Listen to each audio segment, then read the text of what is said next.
How to add blur effect to your face in Instagram story. So if you want to add blur effect to your face in Instagram story, then what you need to do is first you just need to simply open up your Instagram application. After that, go with your story, which is on the top left. Go and select your photo. Once you've selected your photo, in order to add a blur effect, you need to just go with effects, which is on the top right. And here you need to go with blur. In my case, this is an aesthetic blur.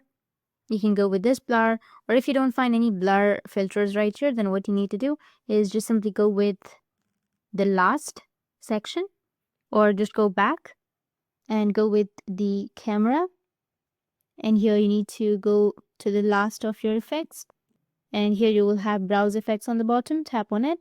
Once you tap on browse effects, here you need to just go with search, which is here on the left side. So go with the search, and under search effects you need to search for blur effect. Once you search for blur effect, you will find all of the blur effects right here. So you just need simply go and select the blur effect that you would like to add. And in this way, you'll be able to add blur effect to your face in your Instagram story. And if you have any questions, feel free to comment below. Thanks for watching.